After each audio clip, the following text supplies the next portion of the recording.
going on during that time period. And, of course, you have the time period of Jesus' life and the ministry of the Apostle Paul up until, well, what is the key date in Jewish history? AD 70. AD 70. If you don't know it, write it down. AD 70.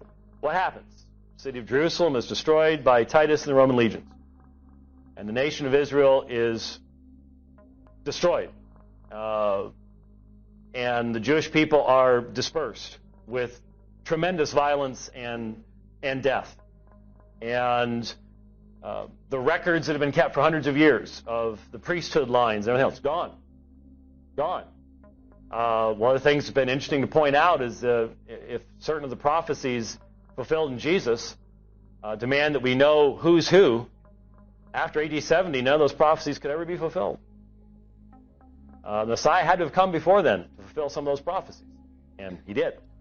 But anyway, key date. Well, up until AD 70, that period is called either Tannaitic, Tannaitic, Tannaitic Judaism, or Second Temple Judaism.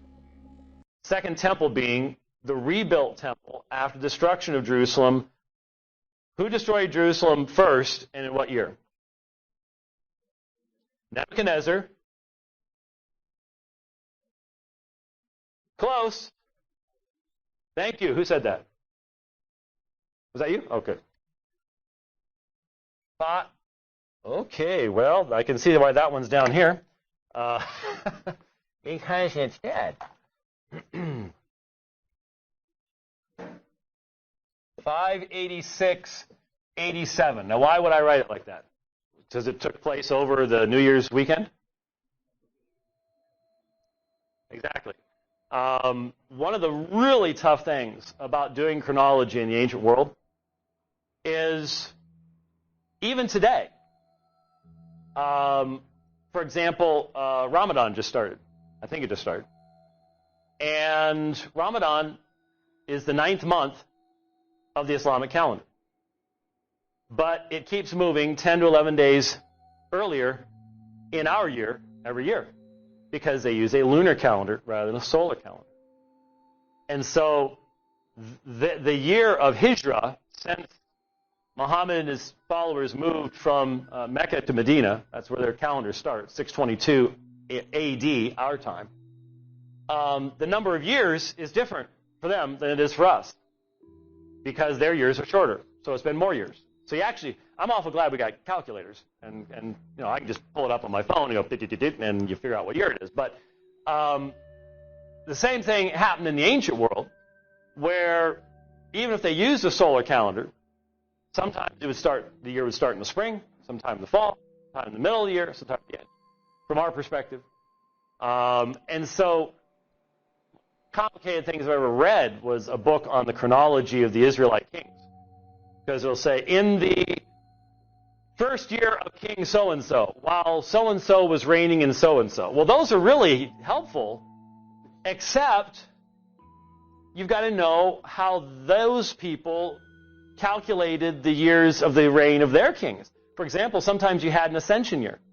So the first year wasn't counted in the full years. Or any period of time up to the beginning of that year was considered the ascension period, and then the first year would be after that. Man, that really complicates things. So, 586, 587, Nebuchadnezzar takes Jerusalem.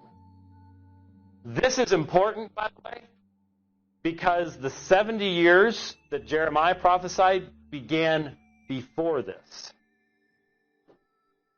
And before this. There was a previous,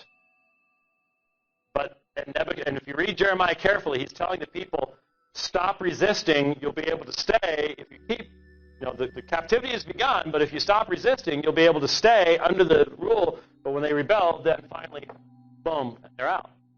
But this is an established date. We have literally hundreds of cuneiform tablets that document that event in history. We know when it happened. The Babylonians record it happening. They've got pictures of Jews and stuff from the temple being dragged to Babylon. There's no question it happened in history. Why is this important? Very, very briefly, Micah. This has nothing to do with church history. Well, sort of, maybe not. But there's a group, they no longer talk to you about this. But 20 years ago, they talked to you about this all the time. And they're the folks that ring your doorbell on a Saturday morning and want to talk to you about Armageddon. Jehovah's Witnesses. The Jehovah's Witnesses, up until recently, taught that Christ returned visibly in 1914. And they did so through a complicated interpretation of Daniel's prophecies and Jeremiah and everything else. But the only way they could make this work was to deny that date and move it back to 604, 605. And so for 30, 40 years, their publications said that Nebuchadnezzar took Jerusalem in 604, 605. Now, they were the only people in the world that said that. Any Jehovah's Witness that went to a public library and looked things up would have a completely different date. But so great was their control over their people that they could pull it off. And now they don't even talk about it anymore because they're getting rid of the 1914 date anyways. And I don't think they're going to replace it with anything else. I think they've learned their lesson. But for a long time, the society literally, and one of the guys who wrote the article attacking this eventually left the society, and he told the story about it. He said, we knew when the date was. But the only way to make the prophecy work was to fudge the dates. And so they did. And that was what was in the published materials. It was 604, 605. It was 586, 587. Okay, so there's the destruction of the first temple. So the period afterwards, with the rebuilding of the temple, becomes Second Temple Judaism, Tannaitic Judaism, and that then is the context of the New Testament itself.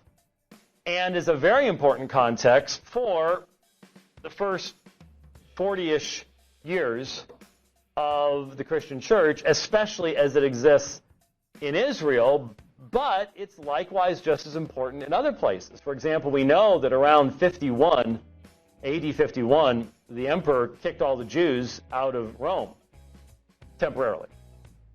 And most theories are that he did so because of all the fights that were going on amongst Jews. Well, what might that have been? That was probably the Jewish-Christian debates that were going on. And remember, when Paul is even brought before various magistrates, eventually the magistrate just goes, oh, stop. Y'all are just arguing about stuff from your law. Not interested. Get out of here. And he doesn't differentiate between Christianity and Judaism. And so if the emperor doesn't do the same thing, then